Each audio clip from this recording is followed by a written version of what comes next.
गरीब से इन्वेस्ट करके आप अमीर नहीं बन सकते। पहला स्टेप है, if you want to invest and multiply your money, you have to be rich. I don't know ये इतना खुल के लोग क्यों नहीं बोलते हैं। हाँ, मैंने सब सीख लिया, मुझे कहाँ इन्वेस्ट करना है। एक बार बताऊं, if you are earning let's say 10 lakhs per month, just an example, maybe you wouldn't even need, तुम्हें लगेगा शायद ये मेरे लिए टाइम वेस्ट है to sit and fucking find avenues या places to fucking invest in. You just hire a person जो तुम्हारा इन्वेस्टमेंट कर देगा, एंड तुम बस उससे पूछोगे भैया कहाँ का पैसा डाला है, बना रहा है ना, ओके मेरा पोर्टफोलियो बढ़िया है ना, ठीक है, that's it. Do you know rich people in your life? That's how they invest. Laptop पे खोल के बैठ के पूरे दिन वो स्टॉक चेक नहीं कर रहे, वो नहीं कर रहे, अनलेस वो उनकी जॉब है। अगर कोई भी जॉब जो मुझे अमीर बना रही है, जिसके बेसिस पे मैं इन्वेस्ट कर पा रहा हूं और अमीर बन पा रहा हूं, तो मैं उस जॉब पे फोकस करूंगा ताकि ये फ्लो बना रहे पैसे का, और जो इंसान इन्वेस्टमेंट में बढ़िया है उसको मैं दूंगा इन्वेस्ट करने के लिए। अगर आप अमीरों को जानते हैं, अमीर लोगों से आपकी दोस्ती है, तो आपको पता चलेगा ये कॉमन पैटर्न है। मेरे दोस्त जो भी फाड़ना चाहता है अपनी लाइफ में, पैसे में डूबना चाहता है, और अगर आपका ये गोल है, और मैं कहूँगा कि टू अ सर्टेन लिमिट अमीरी गोल होना चाहिए। अमीरी गोल होना चाहिए क्योंकि ज़िंदगी की 80 परेशानियाँ साइकोलॉजिकल इन नेचर सॉल्व होती हैं जब आपके पास स्टेबिलिटी होती है, रेस्टलेसनेस नहीं होती पैसा ना होने की, तो आप बेटर फील करते हो। इसका मतलब ये नहीं कि 80 प्रकार की साइकोलॉजिकल प्रॉब्लम्स आपको नहीं होंगी, ये मैं नहीं कह रहा हूँ, बट सॉल्व होती हैं। ये बिहेवियरल इकोनॉमिक्स कहती है आपसे। कई बार आप सुनते हो अमीर लोग बात करते हैं, मैं रहता तो अभी भी मिडिल क्लास इंसान की तरह हूँ, करोड़पति इंसान है लेकिन कितने हम्बल हैं, ये बस में ट्रैवल करते हैं। सोचने पे आओ तो most fucked up stupidest fucking idea जो कि प्रोपोगेट किया जाता है पीआर के पॉइंट ऑफ व्यू से, क्योंकि इसको अब आप ब्रेक डाउन करें सोच के। एक अमीर इंसान जब बस में ट्रैवल कर रहा है, वो गरीब नहीं बन जाता, वो रहता अमीर ही है। गरीबी is not a financial state, it's a psychological state.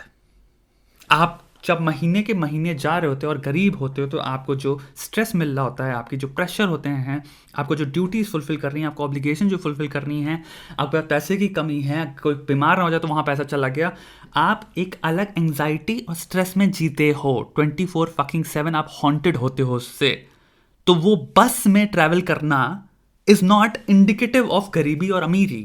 The psychological state is जब एक अमीर इंसान उस साइकोलॉजिकल स्टेट से ही मुक्त है, उसको वो एक्सपीरियंसेस ही नहीं है, तो वो बस में ट्रैवल करे, चाहे भैंस में ट्रैवल करे, चाहे चारपाई 4 लोग उठा के उसको लेके कहीं जाएं, उसकी साइकोलॉजिकल स्टेट अमीर की ही रहने वाली है।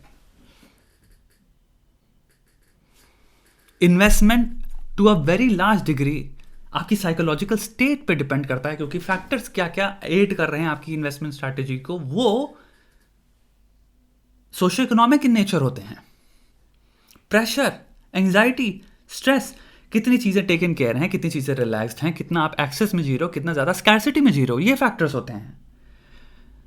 आप खेल ही नहीं पाओगे इन्वेस्टमेंट में उतने फ्रीली, लिबरली, जब आपकी लाइफ में आपको पता है इतनी सारी परेशानियां किसी भी मोमेंट में आ सकती हैं कि आप कहो मैंने 1000 जो निकाला था, जो मैं सोच रहा हूँ कि SIP में लेजर से हर महीने 1000 डालूंगा, आप कहोगे इस महीने मैं डाल भी नहीं पाऊंगा क्योंकि मेरे पास बचे ही नहीं लेजर से, बिकॉज कोई इमरजेंसी आ गई।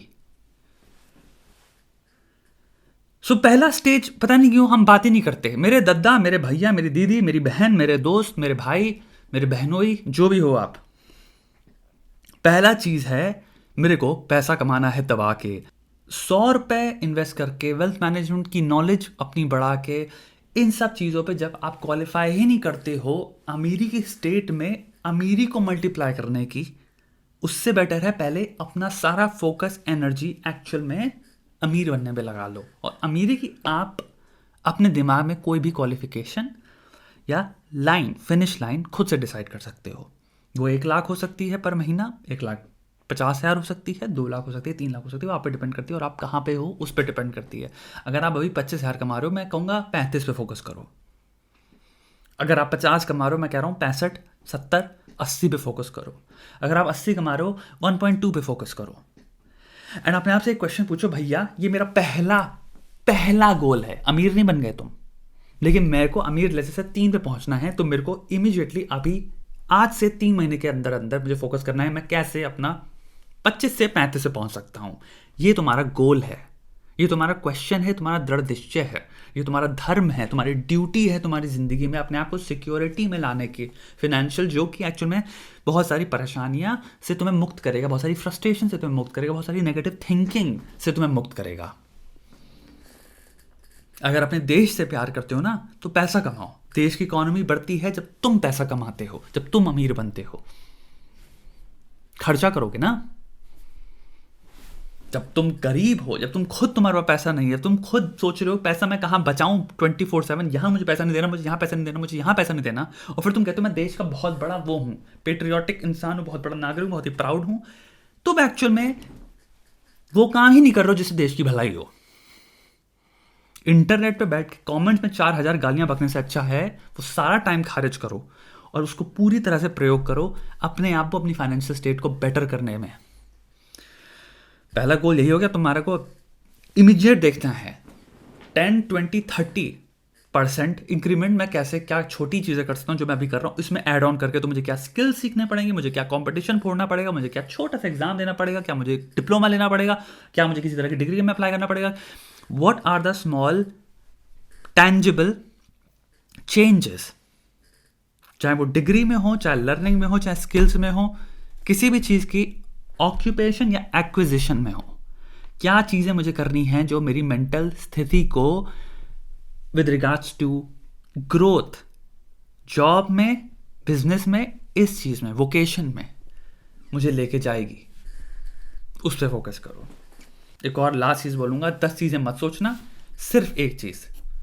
3 महीने से 6 महीने का दृढ़ निश्चय दो और 3 से 6 महीने अपनी ज़िंदगी में आशिकी, प्यार, रिश्ते, यारी, सब चीज़ों को सिर्फ 6 महीने के लिए कहो प्रणाम, मैं इस चीज़ पर फोकस कर रहा हूँ। तुम लोग अगर मेरे वेल विशर हो तो समझोगे, लेकिन करने दो ताकि मैं अपनी स्थिति को अपडेट कर पाऊँ। थोड़ा सा सेक्रीफाइस करना पड़ेगा, लेकिन ये सेक्रीफाइसेस ज़्यादा इंपॉर्टेंट हैं क्योंकि मैं चाहूँगा आप एक टाइम पे एक सीलिंग को तोड़ पाओ, जिसकी वजह से जो स्टेज 2 और स्टेज 3 की नॉलेज जो आपको यूट्यूब पे मिल रही है बहुत तरह से, फिर उसको आप ढंग से प्रयोग कर पाओ। चेतन भगत, मैं देख रहा हूँ इन्वेस्टमेंट के बारे में बात करें, चेतन भगत एक इन्वेस्टमेंट बैंकर है, IIM से निकला हुआ करोड़पति इंसान है। उनकी इन्वेस्टमेंट स्ट्रैटेजी बहुत डिफरेंट होगी और उसका जो आउटपुट होगा, रिजल्ट होगा, अगर आप रेप्लिकेट भी कर ले रहे हो एग्जैक्टली जो कर रहे हैं, वो बहुत डिफरेंट होगा तुमसे, क्योंकि वो इंसान करोड़ों में या लाखों में इन्वेस्ट कर रहा है महीने में, तुम करोगे 500 से 1000 में।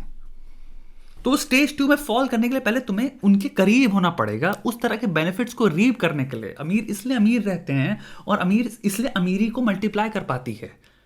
अमीरी को मल्टीप्लाई करने में भी और अमीर होने के लिए कंडीशन है पहले अमीर बनो, या फिर एटलीस्ट उस सीलिंग को तोड़ के थोड़ा सा ऊपर निकलो। आपको ज्यादा पैसा फेंकना पड़ेगा ताकि वो ज्यादा पैसा बनाए। बहुत थोड़ा पैसा जब वो ज्यादा बनेगा भी, लेकिन वो दूर से देखोगे तो थोड़ा ही लगेगा और वो थोड़ा ही है, समझे। दूसरी चीज होती है इन्वेस्टमेंट में जो आपकी साइकोलॉजिकल स्टेट होती है, वो मुक्ति, साइकोलॉजिकल स्टेट, मुक्ति ऑफ हजारों तरह के प्रेशर्स एंड स्ट्रगल्स एंड डर जो आपको फैसिलिटेट करते हैं वो काइंड ऑफ ब्रवाडो से कि भाई तू इन्वेस्ट कर सकता है क्योंकि तेरे पास 2 लाख महीने के आ रहे हैं, टेंशन ना ले, 50,000 डाल दे। वो होना तभी हो सकता है ना जब आपके पास है 1.5 लाख उसके ऊपर। ऐसे समझो, जिसके पास 50,000 है, घर में बच्चा है, बीवी है, लेट्स जस्ट से, आपकी फटी रहेगी ना कि बेटी या बेटा या जो भी आपके घर में, मम्मी है, आपके पापा हैं, लेट्स से पापा की कोई परेशानी है, मम्मी को कोई परेशानी है, उनकी दवाइयाँ जो आती हैं वो महंगी हैं, कुछ भी गलती से कोई टेढ़ी मेढ़ी वो हो गई इमरजेंसी, तो अभी जो 10,000 20,000 जो तुमने साइड में रखे सोचे थे मैं इन्वेस्ट करूंगा, वो भी चले गए, तो तुम नहीं करोगे ना। ऐसे भी तो सोचो, जहां पे तुम अभी 2 लाख कमा रहे हो महीने का, तुम्हारे अंदर वो स्ट्रेस चला जाता है क्योंकि तुम्हें पता है 1.5 लाख रुपए ऑलरेडी साइड में पड़े हैं, और जो 1.5 लाख तुम्हारे 1-1 लाख जो भी तुम्हारे सेविंग्स तुम इतने टाइम से इकट्ठे करते हो वो तो पड़ी है, तुम्हें पता है थोड़ा बहुत है। दूसरी चीज़ आती है जब तुम अमीर एक सर्कल्स में हैंग आउट कर रहे होते हो तो लोग भी तुम्हारे पास हमेशा होते हैं ऐसे जो एक सेकंड में हेल्प आउट करेंगे, क्योंकि उन्हें पता है तुम रिसोर्सफुल इंसान हो, तुम्हारा पैसा है तो तुम लौटा भी दोगे। मैं एक बहुत छोटा सा एग्जांपल दे रहा हूँ, पैसे वालों को पैसे की कभी कमी नहीं पड़ती मांगने में भी। अगर उनको लग रहा है इमरजेंसी यार मेरे को यार 1 लाख रुपए की जरूरत है, तो उसको पता है ना ये तो कमाते 3 लाख है, एज अपोज टू एक इंसान जो कि 20,000 कमा रहा है, तुमसे 1 लाख मांगे, तुम्हें लगेगा कि दिमाग में कैलकुलेशन तुम बैठाओगे, तुम कहोगे यार ये दे नहीं पाएगा, कहाँ से दे देगा, इसका रेंट ही 5,000 6,000 है, उसके बाद ये सारी चीज़ें हैं, ये कब कहाँ से मुझे दे पाएगा। ऐसे समझो ना, जिंदगी को रियलिस्टिकली हम देखते ही नहीं, प्रैक्टिकली हम देखते ही नहीं है, बकलोली करते रहते हैं यार।